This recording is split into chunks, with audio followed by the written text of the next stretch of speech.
Rick Scott, the governor, wrote a letter to Congress and is here to tell us why he fears that his hands are tied in preventing the relocation of 425 Syrian migrants to his state.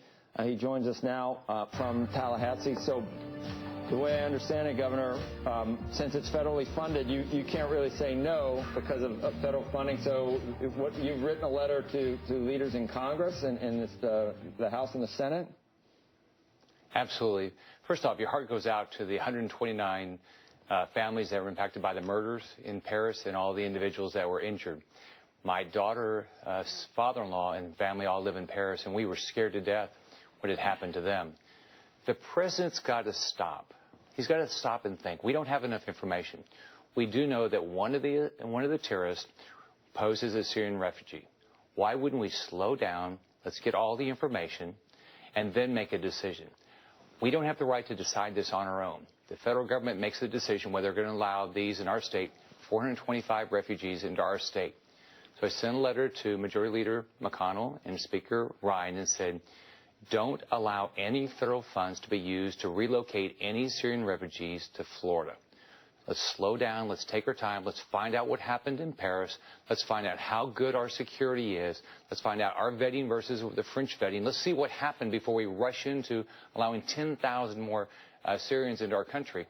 I'm responsible for the safety of the 20-plus million people that live in our state. I don't want one terrorist in our state. Right. You know, Governor, in times like these, obviously, the emotions run high, and there's been times in our history where well-intentioned people, even the progressive icon FDR with internment camps. I mean, there are times, there's a lot of things that in this country, a lot of freedoms that we have and things that are part of our values that can have a downside. And we accept a lot of these things because of what our values are in the United States. You're talking about 425. There's no way that you can look at 425 people to decide whether the likelihood of one being a terrorist is likely? Well, first off, the federal government's not going to. They don't tell me what they're doing. They're not going to. They have not been a good partner for me. They don't tell me when they're going to do something. They're not. They're not telling me the vetting process. But let's all remember, Florida is a great immigration state. We have over 250 languages spoken in our state. We love immigrants. But we've watched 129 people be murdered in Paris, over 300 people be injured. Why wouldn't we take our time and let's make sure we know what happened? We know one of the terrorists poses a Syrian refugee. Let's take our time and make a good decision. The only thing I can do is ask Congress, since the president's not focused on destroying ISIS, not focused on this as far as I can tell, because they were not telling me. I'm asking Congress to slow down, don't fund this until we have better information. Governor, have you received a response from the congressional leaders you wrote? No, not yet. We just got the letter out to them yesterday. So I look forward to hearing from them. I know Senator Sessions has already made the decision. He's going to work on making sure that there's no federal funds used to relocate Syrian refugees to this country. I'm responsible for the safety of 20-plus million people. We love immigration.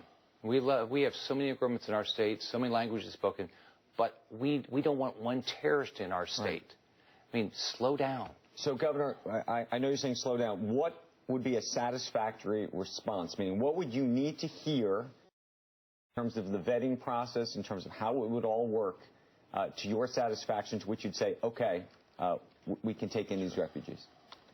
The first thing I'd want to do is find out what happened in Paris. Why didn't their security not work? And do we have the security mechanisms to figure out, are we doing the right thing in this country? Second, how are you vetting these? All right? The federal government doesn't tell us these things. They've not been a good partner. So let's do both those things. Let's figure out what happened in Paris.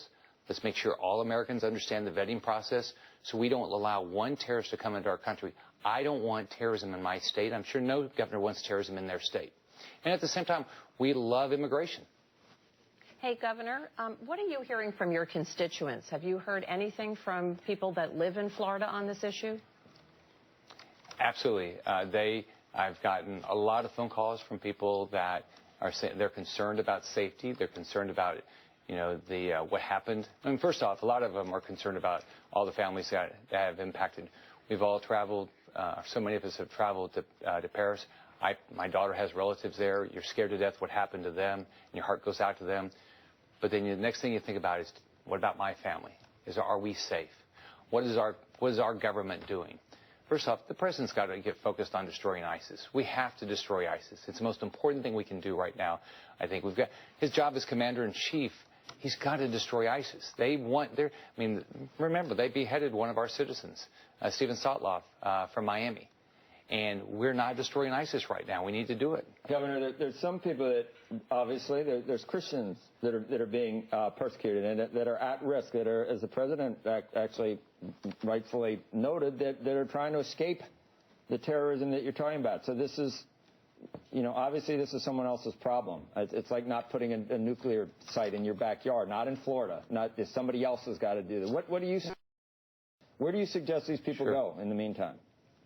Somebody else got to do it. Well, first off, just think about your own family. Your first responsibility is your own family, right? In that case, the family of the 20 million people that live in my state. So this is the president's responsibility. 1, destroy ISIS.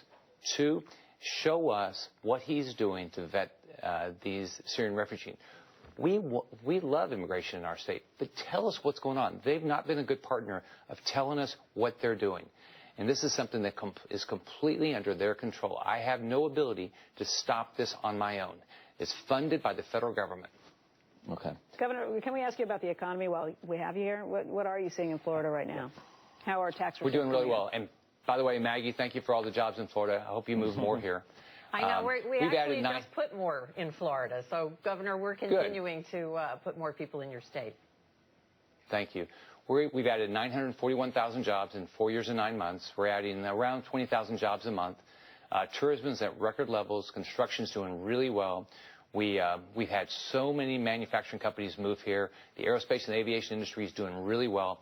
I can give you an example of my revenues. Even though I've cut taxes 50 times in 5 sessions, our revenues this year will be up $1.3 billion over the prior year, and I have $3.4 billion more revenues than recurring expenses. That's how well our economy is doing. 250,000+ people are going to move here this year, where, as you know, we're bigger than New York. You ought to move your show down here. Everybody's moving to Florida. So we're doing really well. But I would like a president that would generate 12 million jobs in the next 4 years. We need a better national economy. We need a federal government that's going to balance our budget. I had to do it. I walked in with a budget deficit, reduce regulation, all those things. I don't know if we move down there. Buy some land. It's like two miles in where the ocean's going to be in a couple of years. I mean, is that land for sale yet? Like the new coast coming? Joe, everybody's moving to Florida. You should move here. All right. Well, we'll see. At least go for the winter. I hope they know how to swim. Anyway, thank you.